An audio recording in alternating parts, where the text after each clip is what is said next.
अस्सलामुअलैकुम everyone, welcome back to my YouTube channel. I hope आप सब लोग खैर खैरियत से होंगे। मैं भी बहुत बिल्कुल ठीक हूँ। अल्लाह ताला आप सबको खुश रखे। आज का व्लॉग स्टार्ट करते हैं। तो ये इफ्तारी के बाद का व्लॉग है और मैं अपने लिए ना कुछ ढूंढ रही थी खाने के लिए। तो मैंने कहा केक किधर गए, क्योंकि हम लोग कल ज़्यादा सारे केक लेके आए हुए थे। इतने सारे केक थे हमारे फ्रिज में, तो मैंने कहा पहले ये खा लेते हैं और फिर वो जो अपना वाला है वो तो है ही, इससे पहले ये कोई और खा ले, हम लोग पहले खा लेते हैं। नहीं, ऐसी भी बात ही है, सब खा चुके थे। इसमें हिस्से मतलब बचा हुआ था मेरे लिए भी और मेरी बहन के लिए भी था। तो मैंने सबसे पहले ये लेयर्स का केक कट किया, ये जो क्योंकि ये डार्क में था ना, इसका फ्लेवर काफ़ी स्ट्रॉन्ग था और मुझे कॉफ़ी पसंद है ब्लैक में ना, तो ये बिल्कुल मेरे टाइप का केक था। और साथ में ना मैंने ये थोड़ा सा क्रीम केक भी लिया था। अच्छा, हमेशा ना केक कॉर्नर के केक्स बहुत अच्छे होते हैं, पता नहीं इस बार इस केक को क्या हुआ, ये बिल्कुल अच्छा नहीं था, मतलब नहीं अच्छा था बिल्कुल भी। मैंने बहरहाल इसका भी पीस कट किया।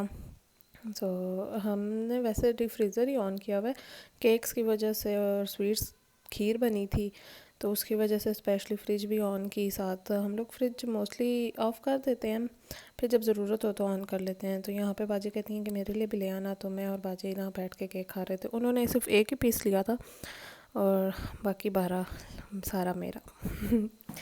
तो मैंने उनका टेस्ट कराया तो उन्होंने थोड़ा बहुत खाया, तो उनको भी ना ज़्यादातर कॉफ़ी वाला ही पसंद आया था।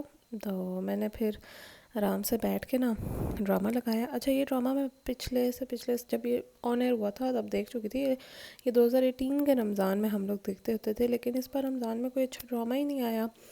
तो मैं दोबारा से ना ये सुनो चंदा देख रही हूँ। तो इसका सीज़न 1 में देख चुकी थी पेपर्स से पहले, और पेपर्स में भी थोड़ा पता लेकिन जो इसका सीज़न 2 है ये मैंने पेपर्स के बाद स्टार्ट किया था यहाँ घर आ गई। तो मैंने इसकी अभी थिंक 15 एपिसोड देख लिए हैं। फिर मैंने यहाँ पे अपना केक खाया साथ ही मैंने कहा ड्रामा देखते हैं। तो इट्स हमेशा ज़रूरी है कि आप अपना मी टाइम भी इंजॉय करें, होना चाहिए 5 से 10 मिनट ही सही, लेकिन बहुत मज़ा आता है। आप आराम से अपनी फ़ेवरेट डिश खाएं और अपना फेवरेट सीरियल लगाएं, सीज़न देखें। मैं सीज़न्स भी बहुत शौक़ से देखती हूँ। मैंने कोरियन सीज़न तो एक ही देखा है और उसकी वजह से मैं कोरियन सीज़न्स की फ़ैन हो गई हूँ, लेकिन और भी मैं देखूँगी इंशाल्लाह। लेकिन अब पता है क्या, यूनिवर्सिटी में टाइम ही नहीं मिलता। मैंने केक खाया और उसके बाद ये राउंड 2। ओके, मैं इतना ज़्यादा नहीं खाती होती, लेकिन अब आई डोंट नो ये एक साथ ही आ गए लेकिन देखें जगह चेंज हो गई है। उसके बाद हम लोग काफ़ी देर बातें करते रहते और मैं जब वापस अपने रूम में आई, अपने बेड पे लेटने लगी, तो मैंने कहा दही भल्ले खाते हैं यार, इतने मज़े के और इतने सॉफ्ट दही भल्ले बनते हैं ना। उसके बाद जी वीडियो एडिट करके ना व्लॉग अपलोड करके मैं सो जाती हूँ। और ये जी सैरी का व्लॉग है। मामा नाश्ता कर रही थी। मामा ज़रा सुबह जल्दी उठ जाती हैं क्योंकि उनसे एकदम खाना नहीं खाने होता। वो सबसे पहले उठती हैं और आराम आराम से ना अपना नाश्ता करती हैं। और फिर मैं आई और हम लोग ना मोस्टली मैं जब से आई हूँ आप लोग देख रहे हो कि हम लोग कबाब भी खा रहे हैं। और वाकई हम लोग सुबह नाश्ते में ना कभी ये वाले कबाब या जो शामी कबाब होते हैं वो खा लेते हैं। इस तरह से ना ज़्यादा सालन रोटी हमसे खाना ही नहीं होता। नॉर्मल डेज़ में हमें चाहिए होता है कि सुबह पराठे में हो सालन, लेकिन इस तरफ सहरी में ना हम लोग कम ही खाते हैं। अच्छा, मैं दिन को उठ के जल्दी जल्दी में ना आई कि आज तो सूरज ग्रहण लगेगा, लेकिन बाहर आई तो इतनी तेज़ धूप फिर मैं उठ के अपना लैपटॉप लेके तो अंदर हॉल में चली गई और मैंने कहा यहाँ बैठ के ना आराम से ना अपना ड्रामा देखते हैं, क्योंकि मैं नमाज़ वगैरह पढ़ चुकी थी। भी काफ़ी सारा टाइम था, तो मैंने कहा चलो लैपटॉप ऑन करते हैं और आराम से बैठते हैं। अच्छा, हमारा हॉल काफ़ी बड़ा है, मेरा भाई भी बैठा हुआ अपनी गेम खेल रहा था और मैंने कहा मैं भी देख लेती हूँ। तो बस थोड़ी देर मैं यहाँ बैठी और ड्रामा लगाया। ये काफ़ी अच्छा ड्रामा है, मुझे लगता है मोस्ट ऑफ द लोगों ने तो पाकिस्तान में देखा था। ये इतना hit super duper hit drama है पाकिस्तान का कि इंडिया में भी लोगों ने देखा था। It's very good. अच्छा, उसके बाद जी हम लोग ना अफ्तारी का टाइम हो जाता है। अफ्तारी के टाइम असर की से ना पहले ही हम लोग सारी चीज़ें प्रेप कर लेते हैं। तो मामा ये पकौड़ों के लिए सारा जो लाज़मात हैं ये काट के रख गई थी। और उसके बाद जी मैं अंदर चली गई थी, सो गई थी। तो करीबन ज़ोर पड़ने के बाद ना, मतलब मामा लोग तो थोड़ी प्रेप कर लेते हैं, लेकिन मैं ज़ोर पढ़ के थोड़ी देर सो जाती हूँ। और उसके बाद असर के टाइम आती हूँ, तो फिर जो भी काम होता है मेरा इससे का वो मैं करती हूँ। तब तक जी मामा ने ना यहाँ पे देखें फ्रूट्स वगैरह ला के रख दिए थे और ये चाट तकरीबन रेडी था, इसमें बस दही डालना था। ये देखें ना चाट की लुक, मतलब हमारे घर ना इसमें चाट बनता है, इतना प्यारा लगता है ना। चाहिए फ्रूट भी आ गया था, केले शेले लुक, सिर्फ केले ही आजकल सीज़न में अच्छे आ रहे हैं। अच्छा, फ्राइंग का काम मामा को होता है क्योंकि मुझे पकोड़े फ्राई करना आते ही नहीं है, मैं जला देती हूँ यार। लेकिन यहाँ पे बस मम्मा पकोड़े वगैरह बना रही थी, मैं समोसे वगैरह फ्राई कर देती होती हूँ मोस्ट ऑफ़ द टाइम। तो यहाँ बस अफ्तारी का टाइम आ रहा था, पास पास आज आई थिंक अफ्तारी भी देनी थी बाहर, तो इसलिए ज़रा ज़्यादा चीज़ें थी, तो ये पहले इसलिए बन रहा था। अच्छा जी, तो मामा कहती हैं कि ज़रा टैंक बना दो, तो मैंने कहा चलें मैं टैंक बनाती हूँ। तो यहाँ बाजी ना बाहर कुएँ से फ्रेश पानी लेके आई थी, तो ये मैं उनसे बाल्टी में से डलवा रही थी, और इसमें मैंने डाली चीनी के चमचे, 1 2 3 अच्छा, मैंने 5 चम्मच चीनी डाली थी। और यह है कि क्योंकि रोज़े में कोई चेक नहीं कर पाता ना कि कैसा है, तो अंदाज़े से ही बना रही थी, सब कुछ अंदाज़े से ही जा रहा होता है, तो अल्लाह का शुक्र है कि सब कुछ ठीक बन जाता है। मैं ये भी देख के बड़ी हैरान होती हूँ कि नॉर्मल डेज़ में हम लोग खाना बनाते हुए इतनी बार चेक करते हैं कि नमक तेज़ तो नहीं हो गया, ये तो नहीं हो गया, वो तो नहीं हो गया, लेकिन रोज़े में परफेक्ट अल्लाह का शुक्र है कि हो जाता है। तो ये हम लोग जो है ना पाइनएप्पल फ्लेवर में वो टैंग बनाते हैं ज़्यादातर, या फिर वो जो लेमन और ब्लैक पेपर वाला है ना वो। तो बस यहाँ पे मैंने इसमें पानी डाला और इसको, अच्छा वो उन्होंने अभी फ्रेश ही ना पानी कूलर में डाला था, तो हम वहीं से डाल लेते हैं। और ये स्ट्रॉबेरी शेक बनेगा। हम लोग ना साथ कोई मिल्क शेक पक्का बनाते हैं, कभी बादाम का, कभी खसखस का, कभी खसखस और बादाम का और स्ट्रॉबेरी शेक, इस तरह से ना। तो कभी पहले हम लोग रूह अफ़ज़ा और दूध भी पिछले साल बहुत बनाते थे, इस बार हम लोग रूह अफ़ज़ा लाए ही नहीं है ये लोग।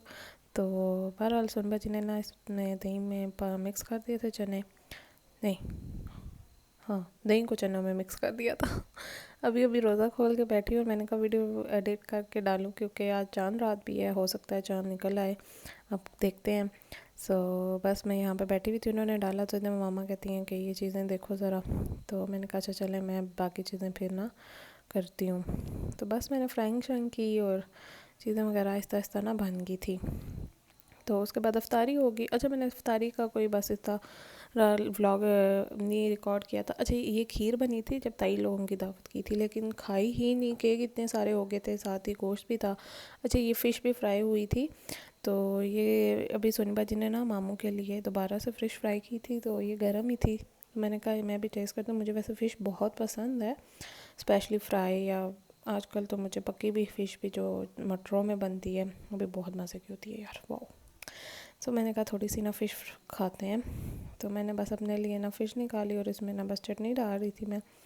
चटनी हमारे घर ना बहुत मज़े की बनती है, हमारे घर क्या चटनी होती ही मज़े की, क्योंकि हम लोग ना लंगरी में बनाते हैं, उसका टेस्ट अलग ही होता है। अच्छा, सब कुछ खाने पीने के बाद ना मैंने कहा कल परसों ईद आ जानी है, तो फ़ौरन से करते हैं स्किन केयर। तो मैं अपना ना साथ ही हॉस्टल से अपना बैग ले आई थी, इसमें मैंने अपना फेस वॉश और जो क्लिनजिंग है ओलिविया का मैं यूज़ करती हूँ, और साथ ही ना स्क्रब मैं लेके गई। मैंने कहा इससे ना मैं ज़रा स्टेप टू स्टेप करूँ अपनी फेस की, क्योंकि पेपर्स में मैंने फ़ेस वॉश करना ही सही नहीं किया कर पाती थी, टाइम ही नहीं मिलता था। तो इतनी स्किन ख़राब हो रही है, डल सी हो रही है, दाने से निकल आते हैं, क्योंकि खा भी हम इतने पकोड़े समोसे रोल वगैरह रहे हैं।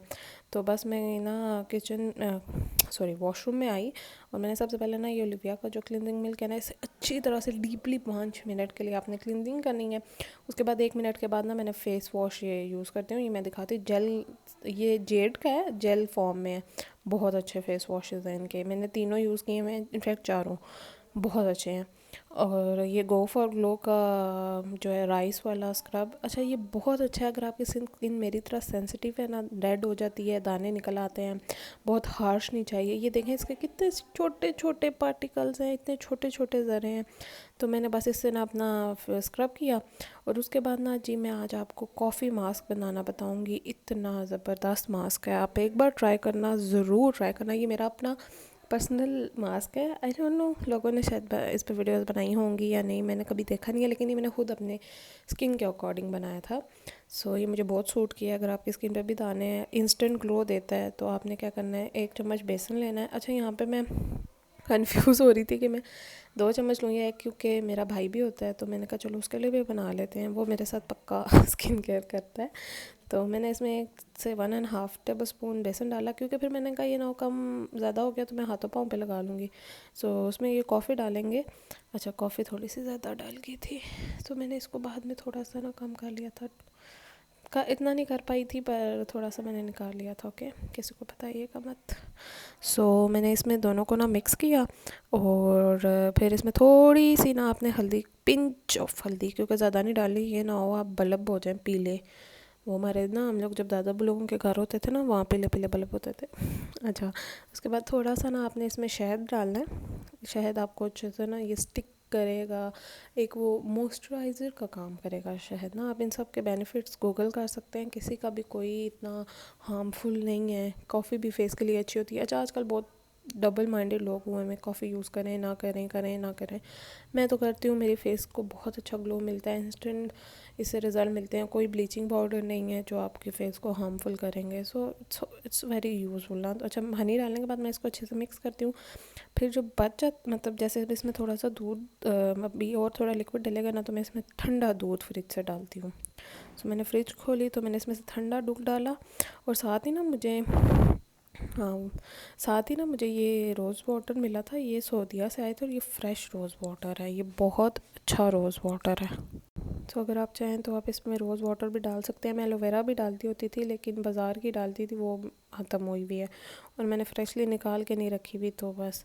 अच्छा, आपने सबको डाल के ना अच्छे से पेस्ट बनाना है, और इस तरह का पेस्ट हो, ठीक है, स्टिकी स्टिकी सा। अगर आपका थोड़ा पतला हो गया है, दूध ज़्यादा डाल गया, तो आप इसमें बेसन और डाल दें, इट्स ओके, नो प्रॉब्लम। आप इसमें बेसन की क्वालिटी तब तक ज़्यादा कर सकते। Look at my hands before, ये मैं बिफोर रिकॉर्ड कर रही थी, और आप मेरे हाथ देख सकते हैं कितने डल हो गए हैं, और मतलब मेरे ये जो हैं नेल्स के पास का एरिया, और ये सारा कुछ ना, ये बहुत डार्क डार्क लग रहा था।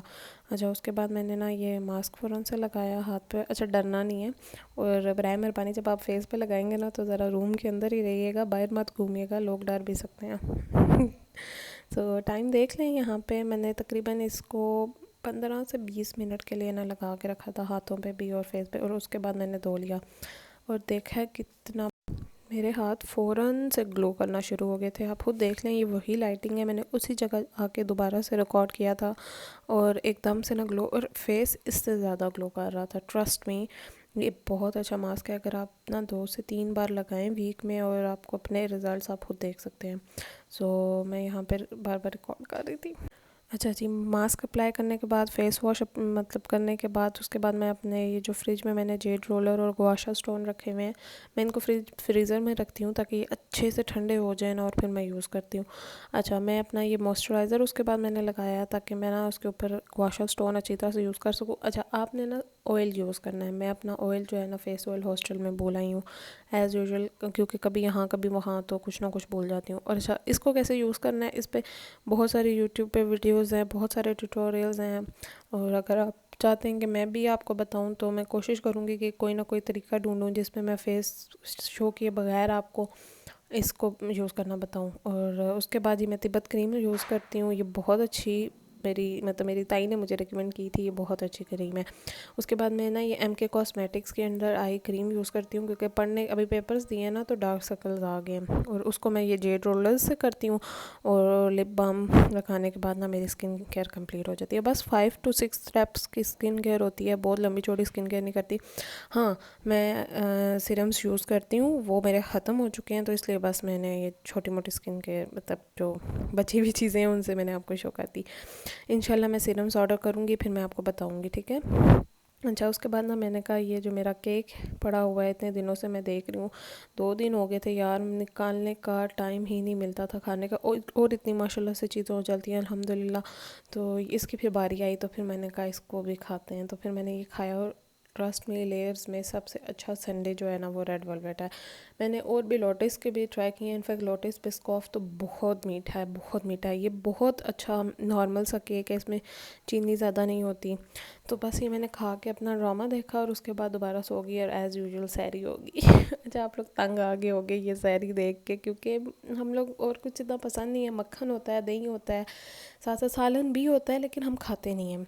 ये कबाब बने हुए थे, तो ये दोबारा मामा ने, अच्छा ये एक ही दफ़ा नहीं बने थे, ये तकरीबन रोज़ ही बन रहे होते हैं, और मामा फ्रेश बनाती हैं, और ये इतने गर्म थे, अभी मेरे से ना टूट भी नहीं रहा था, पर मैंने रिकॉर्ड करना था, तो इसलिए मैंने कहा आपको दिखाते हैं। तो बस सैरी करके नमाज़ पढ़ के मैं सो गई थी। दिन को उठी तो मामू ने ये स्ट्रॉबेरीज़ लाए थे, तो मैंने कहा दे मामा, मैं ये ना आपको साफ़ कर देती हूँ। पानी में ना मैंने बेकिंग सोडा डाला और स्ट्रॉबेरीज़ को ना उसमें मैंने अच्छे से ना पहले रख दिया। इनको तकरीबन 15 से 20 मिनट तक ना मैंने पानी में रखा था। अच्छा, एक बार पहले भी मैंने स्ट्रॉबेरीज़ को वॉश किया था और फिर मैंने बेकिंग सोडा वाले पानी में डाला था, ठीक है। सो ये मैं इनको ना यहाँ पे रख के तकरीबन 15 मिनट के लिए मैं थोड़ी देर बाहर चली गई थी अपना काम करने। और मामा यहाँ पे ना वो जो खसकास और बादाम का जो हम शरबत बनाते हैं ना, इसकी फुल जो रेसिपी है मैंने पिछले कुछ व्लॉग्स में डाली हुई है। सो आप अगर वो फॉलो कर रहे हैं तो आपको ज़रूर इंशाल्लाह मिल जाएगी। सो उसके बाद जी मैं बाहर आई, थोड़ी देर हम लोग बैठे हुए थे। उसके बाद मामा कहती हैं कि आज दही भल्ले बनेंगे, तो उसके लिए ना आलू को काट के ना बॉयल कर दो, क्योंकि आज जो मेरी बाजी हैं वो अपनी अम्मी अबू की तरफ गई हुई हैं, तो थोड़ा सा ज़्यादा काम मुझे करना पड़ा था। मैंने आलू को काटा, मतलब अच्छे से धो के ना, तो इनको बॉयल करने के लिए ना मैंने चूल्हे पे रखा। अच्छा, मुझे आदत है ना, मैं हर चीज़ को सॉरी जी, बीच में अज़ानें होना शुरू हो गई थी ईशा की। मैंने बस आलूओं को काटा। मैं ना 2 से 3 बार आलूओं को मतलब अच्छे से वॉश करती हूँ, कोई मिट्टी ना रहे। उसके बाद मैंने उनको चूल्हे पर रख दिया बॉयल होने के लिए। और साथ ही मामा ना ये बस जो कूटने के बाद ना हम इसको जंग में डाल देते हैं। थोड़ी मतलब सारी चीज़ें ना हाफ़ डन कर देते हैं और अफ्तारी से पहले ना फुल डन करते हैं। इतने में मैं जब वापस आई तो ये देखें ज़रा स्ट्रॉबेरीज़ को, इतनी गंदी स्ट्रॉबेरीज़ होती हैं और हम लोग सिर्फ पानी से धो के खा लेते हैं। अब तो हमेशा से मैंने इनको बेकिंग सोडे से ही धोना है। ये देख सकते हैं, ये देखें जो गंद, उफ़, इतना गंद निकला है, इतना गंद निकला है, और मैं मतलब बता नहीं सकती। और फिर मैंने इनको अच्छे से काटा, सारा जो गंद था वो निकाल के वॉश करके। और ये देखें कितनी प्यारी लग रही है ना। मेरा दिल भी है कि वो आजकल वो चाइना में या कोरिया में वो जो उसको पता नहीं क्या बोलते हैं, वो जो स्टिक्स में लगा के और शुगर सिरप में करते हैं ना, इंशाल्लाह वो मैं करूँगी। बस ये हाफ़ चीज़ें सारी डन हो गई थी। मामा दही भल्ले भी बना गई थी आज, ये सॉरी भल्ले बना गई थी। दही भल्ले बनने थे, तो ये फ्राई हुए थे। ये भी गरम गरम है ना, तो ये भी बस फ्राई होने के बाद ना इनको पानी में सोक करते हैं हम। और ये इतने सॉफ्ट होते हैं।